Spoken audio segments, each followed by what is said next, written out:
Assalamualaikum warahmatullahi wabarakatuh. Perkenalkan, nama saya Ajib Afindala dari Prodi PVTMO Reguler 5B. Nah, pada video saya kali ini saya akan menjelaskan cara perawatan peralatan yang ada di bengkel. Peralatan yang ada di bengkel itu digunakan terus ya. Nah, langsung saja kita ke peralatannya. Yang pertama, kita lihat ada multitester. Nah, ini alat multitester.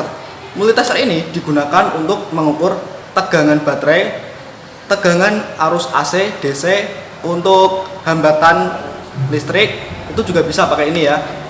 Nah, untuk perawatannya itu alat disimpan di tempat yang cenderung tidak lembab.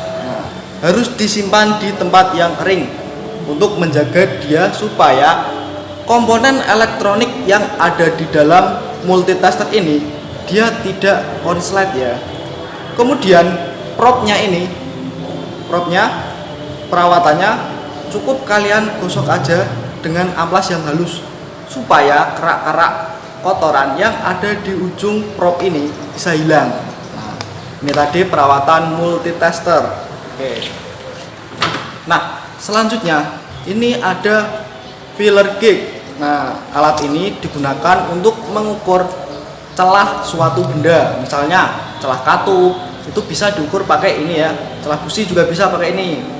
Cara perawatannya, perawatan dari filler gauge cukup kalian lap aja dengan majun. Dilap pakai majun atau kalian juga bisa dikasih sedikit bensin atau cairan pembersih seperti brake cleaner, cargo cleaner, itu juga bisa. Nah, itu kalian bersih lalu disemprot dengan air gun dan disimpan di tempat yang kering, jangan di tempat yang lembab ya. Nanti kalau ini disimpan di tempat yang lembab, dia pasti akan berkarat terus. Nah, selanjutnya ada dial indikator. Dial indikator ini perawatannya cukup jaga dial ini jangan sampai terjatuh atau juga jangan sampai terkena air, bahkan terendam air.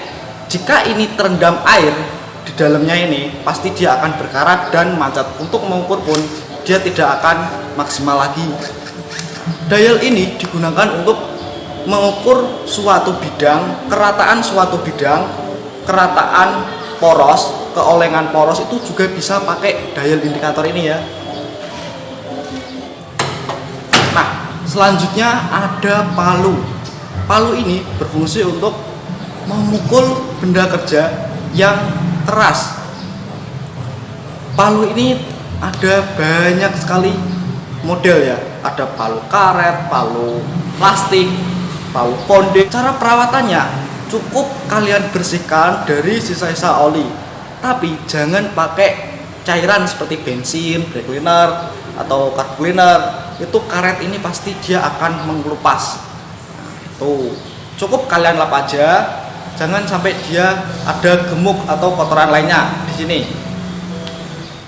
Selanjutnya ada obeng. Obeng berfungsi untuk mengendurkan atau mengencangkan mur yang kepalanya berbentuk plus atau yang berbentuk min. Nah, itu bisa kalian langsung colok dan kalian putar untuk mengencangkan atau mengendurkan. Nah, perawatannya sama seperti palu, cukup kalian lap aja pakai majun atau kalau ini pakai bensin atau cairan pembersih lain juga bisa. Kalian lap, kalian bersihkan, lalu kalian semprot dengan air gun dan kalian lap lagi dengan majun. Seperti itu ya untuk yang obeng. Selanjutnya ada kunci T. Untuk apa kunci T ini? Kunci T ini berfungsi untuk mengencangkan, mengendurkan baut juga ya. Kan ada banyak tuh ukuran kunci T, ada 8, 10, 11, 12, 13, 14 sampai 22. Nah, itu kalian bisa merawatnya dengan membersihkannya dengan cairan pembersih. Pakai bensin juga boleh kalau ini. Lalu kalian lap dengan kain majun supaya dia bersih dari minyak atau oli ataupun gemuk. Saat barang kerja kalian itu bersih, kalian megang benda pun pasti akan merasa nyaman. Dan kerjaan pun pasti juga akan terasa lebih cepat dikerjakan, lebih cepat selesai pasti. Nah, selanjutnya ada air gun atau semprotan angin. Cara perawatannya gimana? Ini jangan sampai jatuh ataupun pecah. Jatuh tidak apa-apa, tapi jangan dibanting ya.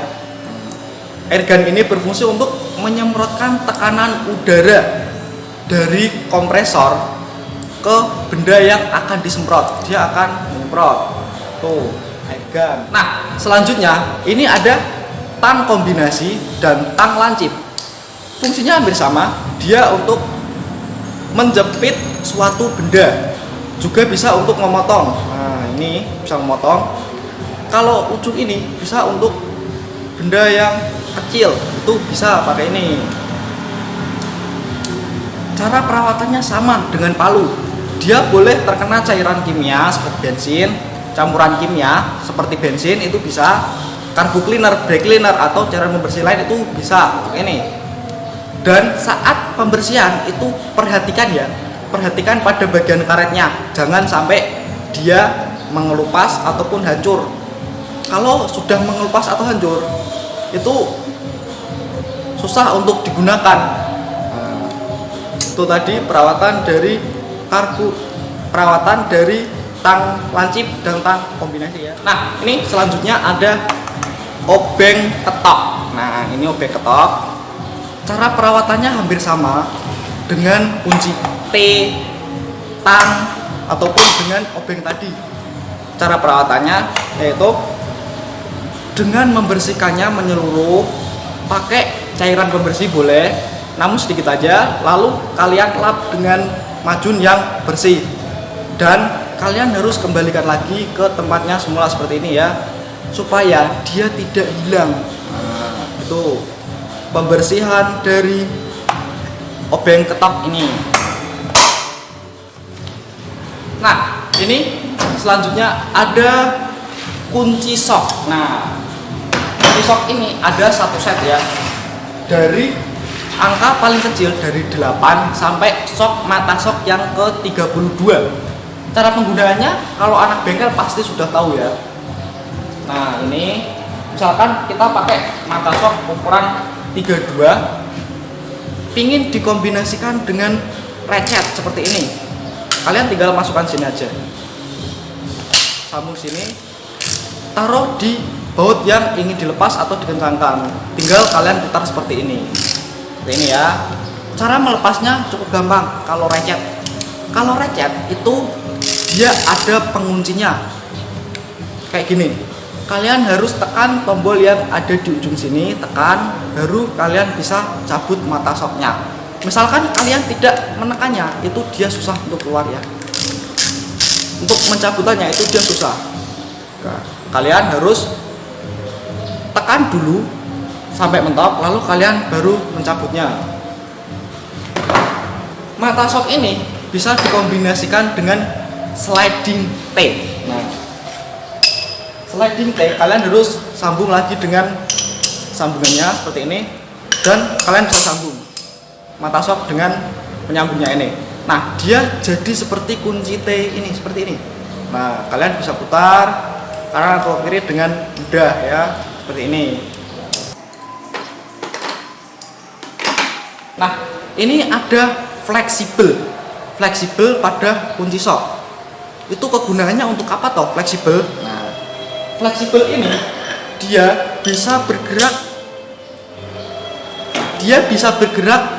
miring. Nah, saat memutar benda yang letaknya agak miring seperti ini, kalau pakai kunci sok itu kan dia tidak nyampe ya.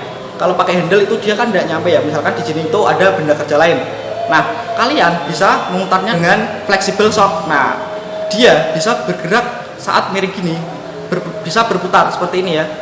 Dia bisa berputar.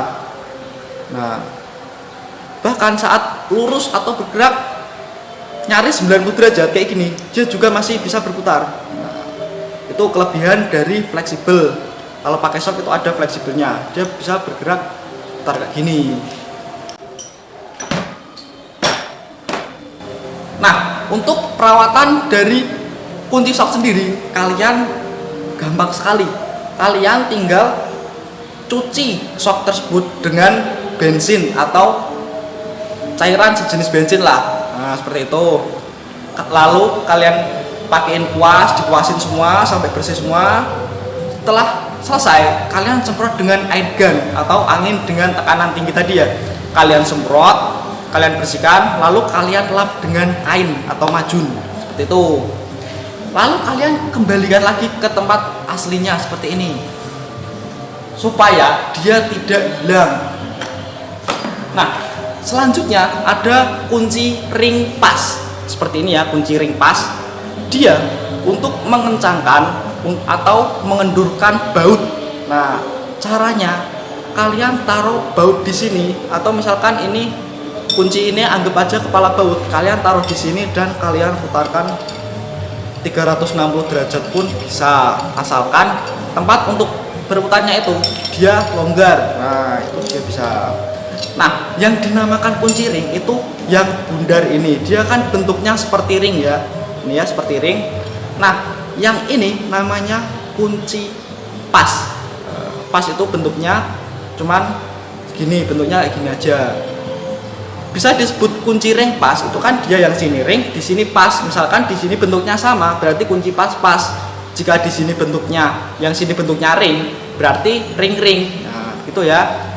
Cara perawatannya pun sama seperti kunci shock, yaitu cukup kalian bersihkan dengan sejenis bensin, lalu kalian kuas jika perlu, lalu kalian semprot dengan air gun. Setelah disemprot, kalian lap dengan majun seperti itu ya, dengan majun supaya dia kering. Nah, setelah selesai dibersihkan, kembalikan lagi ke tempatnya. Nah, selanjutnya ini ada kunci momen. Nah, kunci momen ini berfungsi untuk mengukur kekerasan dari baut, kekerasan atau kekencangan baut itu sendiri. Misalkan pada baut roda itu kan terdapat 5 baut roda ya. Nah, kalian itu harus kekencangannya itu harus rata. Nah, jika kencangannya tidak rata, satu baut pun patah, maka baut selanjutnya akan patah semua. Maka harus dikencangkan dengan kunci momen, dikencangkan. Kunci momen dia tuh ada ukurannya. Saat ukurannya sudah mencapai batasnya, maka dia akan berbunyi seperti patah. Nah, itu menandakan dia sudah kencang dengan kekencangan yang telah ditentukan tadi. Cara perawatannya cukup kalian lap aja dengan kain majun yang telah dibasahi bensin. Kalian lap sampai bersih, sampai tidak terdapat oli atau cairan yang ada di batang kunci momen ini. Setelah dilap pakai majun yang basah tadi dengan bensin, kalian lap dengan majun yang bersih lagi supaya dia lebih bersih dan tidak mudah berkarat ya kunci momen. Setelah selesai, kalian masukkan lagi ke kotaknya, ke tempatnya. Nah, supaya dia tidak hilang. Nah, ini ada alat ukur, vernier kaliper dan mikrometer. Nah, seperti ini ya. Ini vernier kaliper, yang ini mikrometer. Vernier kaliper sendiri dia digunakan untuk mengukur benda, dari mengukur ketebalan benda, diameter dalam, bahkan sini ya diameter dalam, bahkan bisa sampai kedalaman suatu benda bisa diukur pakai ini. Nah, di sini setelah itu kalian tinggal membacanya. Di sini ya terdapat ukuran dari 0 sampai itu ya. Nah, kalian bisa baca di sini, nanti ukurannya ada di sini. Kalian baca. Di dalam jangka sorong ini itu kan ada skala utama sama skala nonius. Nah, itu tinggal dilurusin aja. Cari angka yang lurus dengan angka skala utama atau skala nonius. Itu harus cari yang paling lurus. Nah, itu berarti ukurannya di situ. Tinggal kalian baca. Tuh. Jangka sorong sudah. Ini ada mikrometer. Mikrometer itu untuk apa sih? Sama fungsinya. Mikrometer berfungsi untuk mengukur ketebalan suatu benda. Dia bisa mengukur benda bahkan tipis sampai kertas. Nah, kertas dia bisa diukur pakai ini. Caranya tinggal kalian geser di penggesernya sini. Cara menentukan ukurannya itu berapa? Kalian lihat di skala utama dan skala nonisnya. Skala nonis itu yang berputar dan skala utama itu yang diam. Kalian lihat di situ, cari angka yang lurus seperti jangka sorong. Nah, kalian lihat, kalian baca dan tinggal ditambahkan aja skala utama tambah skala nonis. Nah, itu ketemu hasilnya. Iya. Cara perawatannya jangka sorong dan mikrometer tadi cukup kalian lap dengan kain majun yang bersih. Jangan kain majun yang terkena oli ataupun kena air. Misalkan kain majun yang terkena air itu dia pasti akan masuk ke dalam sela-sela mikrometer atau jangka sorong tadi dan bisa menyebabkan macet dan berkarat.